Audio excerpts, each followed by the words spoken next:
Hoje vou suspender a história da arte, da qual já tratei os períodos da arte rupestre, da arte egípcia, da arte grega e da arte do Renascimento.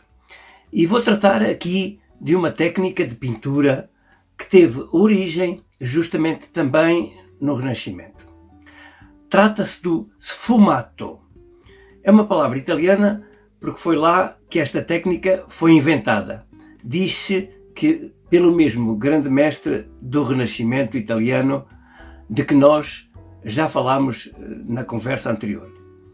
Falo de Leonardo da Vinci. Também vou falar das obras de arte mais valiosas e caras da história. Vamos fazer o top 5 dessas obras, embora, como vão ver, a resposta não é assim tão fácil.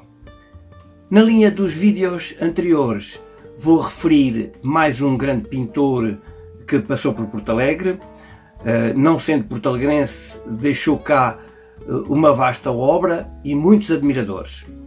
Estou a falar de Lauro Corrado, que foi professor da Escola Industrial e Comercial Fradesso da Silveira.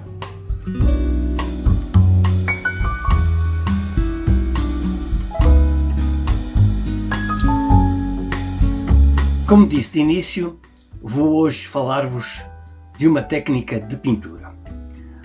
Vou referir o sfumato, que em português se traduz por esfumado, esbatido. Sobre o sfumato diria que é uma técnica de pintura que foi inventada pelo grande gênio do Renascimento clássico italiano, Leonardo da Vinci. E consiste em pinceladas muito suaves, como se fossem fumo. Aliás, a palavra sfumato vem de esfumado, fumo. É uma transição muito suave entre um fundo e o sujeito. Vamos ver alguns exemplos. Esta técnica produz sombras muito suaves e discretas que causam uma transição entre cores e tons. Pode comparar-se ao fumo como uma forma macia, sem uso de linhas, sem uso de contornos. Portanto, não há aqui um corte de uma cor para a outra. Existe antes uma névoa entre um tom e o outro. Esse efeito é conseguido à custa da pintura de várias camadas de tinta extremamente delicadas, proporcionando na composição contornos imprecisos. As diferentes áreas fundem-se umas com as outras através de pinceladas minúsculas e indetectáveis, o que é exatamente o oposto a outra técnica de pintura chamada o impasto. Portanto, esta técnica foi criada para dar a ilusão de realismo e é a invenção mais conhecida do mestre Leonardo da Vinci, que a descrevia como pintura sem linhas nem contornos, em forma de fumo para lá do plano de enfoque. Houve outros pintores que usaram esta técnica, como Caravaggio, Rafael, Giorgione e muitos seguidores de Leonardo. Mas quando falamos em sfumato, a obra para a qual temos de olhar é, sem dúvida nenhuma, a Mona Lisa de Leonardo. Foi nesta obra que o mestre testou esta técnica. Ele aqui usou o sfumato para fundir o contorno do sujeito com a paisagem, fundindo ambos numa atmosfera de algum modo misteriosa. Resumindo, portanto, o sfumato é uma transição muito leve, quase como se fosse fumo, entre o fundo e o sujeito, e entre as cores há um degradê suave, quase imperceptível.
Fazer o top das 5 obras de arte mais caras do mundo não é assim tão simples, porque existem critérios de tops diferentes que temos que considerar.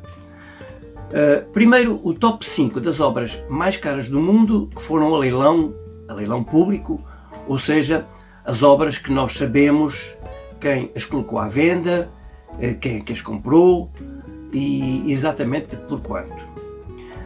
Em segundo lugar, temos o top 5 das obras que não estão à venda e cujos valores são aqueles pelos quais estão seguradas. Muitas destas últimas obras são tão valiosas que nem sequer têm uma estimativa. Digamos que são obras que fazem parte da humanidade.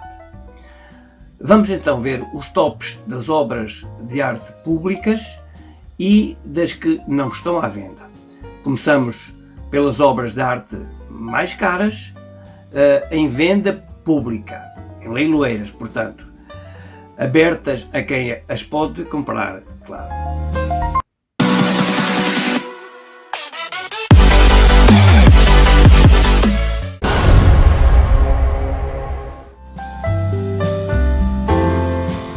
Em número 5 está O Grito, de Edvard Munch, de 1893. O Grito é considerada a obra mais importante do movimento expressionista e constitui um ícone da cultura popular. Foi leiloado em Nova Iorque por 91 milhões de euros. Eu só dou euros, embora apareça também dólares.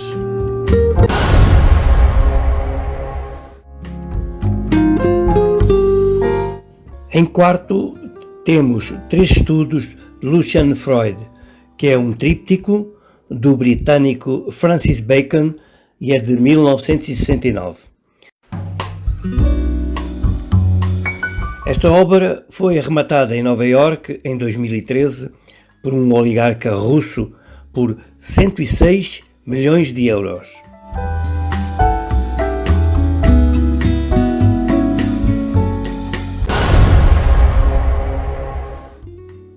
Em terceiro está a obra Nu Deitado, de Amadeo Modigliani, de 1917, e foi leiloado pela Christie's em Nova Iorque pelo valor de 124 milhões de euros, por um cidadão chinês em 2015.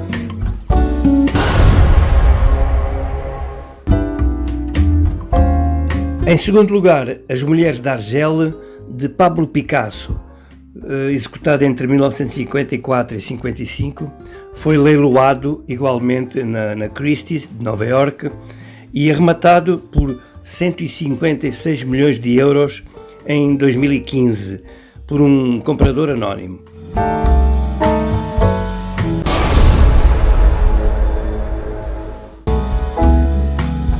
Finalmente, em primeiro lugar, Salvatore Mundi, de Leonardo da Vinci, executado entre 1490 e 1500. É a obra mais cara de sempre vendida em leilão. Foi vendida por 380 milhões de euros a um príncipe saudita.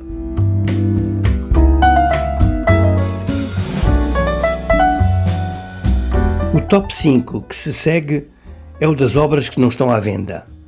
Estão avaliadas pelas seguradoras, mas não há dinheiro no mundo que as pague. São património de toda a humanidade.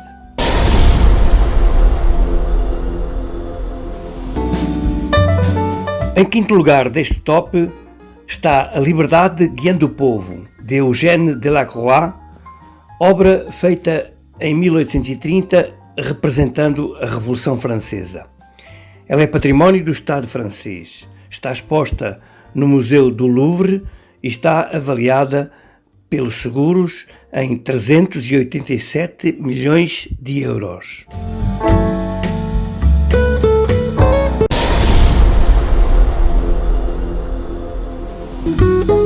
No número 4 está a Escola de Atenas de Rafael, que foi feita entre 1509 e 1511. É uma das mais famosas obras do Renascimento italiano e foi pintada numa das salas do Vaticano. Está avaliada em 420 milhões de euros.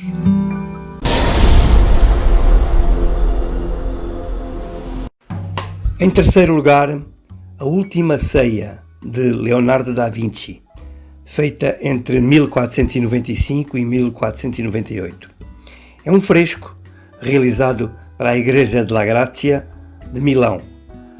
Está avaliada pela seguradora em 446 milhões de euros.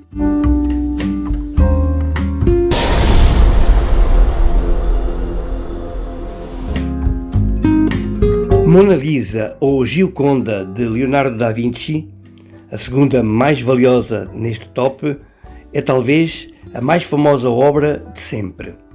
Iniciada em 1503, acompanhou o mestre durante toda a sua vida. É a obra onde ele desenvolveu a técnica do sfumato. É propriedade do Estado francês e está avaliada em 562 milhões de euros.